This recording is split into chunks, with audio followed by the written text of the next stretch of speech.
एक बार की बात है, दिनपुर गांव में सोहन नाम का एक मिठाई वाला था। उसकी मिठाई की दुकान पूरे गांव में प्रसिद्ध थी। सभी उसकी दुकान से आकर मिठाई लेकर जाते थे। सोहन और उसकी पत्नी शुद्ध देसी घी की मिठाई बनाकर बेचते थे, जो कि सभी को पसंद थी।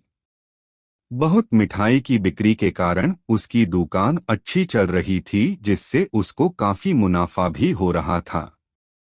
लेकिन सोहन फिर भी अपनी कमाई से खुश नहीं था। वह और कमाई करना चाहता था। उसने बहुत सोचा और एक तरकीब निकाली। वह शहर जाकर एक चुंबक का टुकड़ा लेकर आ गया, जो कि उसने अपने तराजू पर लगा दी, जिससे वह घपला कर सके। जिसके बाद एक ग्राहक आया और उसने 1 किलो जलेबी के लिए सोहन को बोला। सोहन ने चुंबक को लगाकर जलेबी तोलकर दे दी, जिससे उसको ज्यादा मुनाफा हुआ। उसने अपनी पत्नी को ज्यादा मुनाफे के बारे में बताया। उसकी पत्नी ने सोहन से इसका कारण पूछा तो उसने चुंबक वाली बात बता दी। उसकी पत्नी ने उसको समझाया कि यह तो ग्राहकों के साथ धोखेबाजी है, वह ऐसा न करे। लेकिन सोहन कहाँ मानने वाला था। उसने यह काम चालू रखा, क्योंकि उसको बहुत ज्यादा मुनाफा जो हो रहा था। यह काम इसी तरह चल रहा था। एक दिन सोहन की दुकान पर रवि नाम का एक लड़का आया। उसने सोहन से 2 किलो जलेबी देने को कहा। सोहन से वैसे ही जलेबी तोलकर दे दी।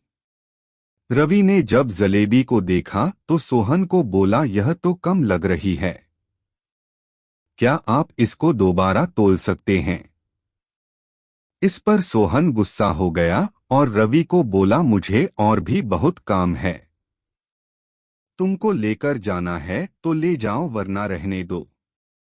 रवि यह सुनकर जलेबी लेकर चला गया, लेकिन वह दूसरी दुकान में गया और उसने जलेबी को दोबारा तुलवाया, जिससे उसको पता चला कि जलेबी आधा किलो कम थी। इसके बाद रवि एक तराजू लेकर सोहन की दुकान में गया और उसकी दुकान के बाहर तराजू रख दिया। रवि ने सभी गांव वालों को चिल्लाकर बुलाने लगा। यह देखकर सोहन डर गया और रवि से बोला, यह क्या तमाशा लगा रखा है? रवि ने लोगों को बताया, जादू देखो, आप जो भी इसमें तोलोगे वह कम हो जाएगा जब आप सोहन के तराजू में तोलोगे।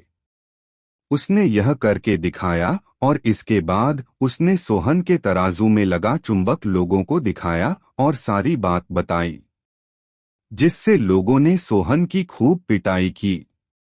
सोहन से आगे से ऐसा काम न करने का लोगों को वादा किया।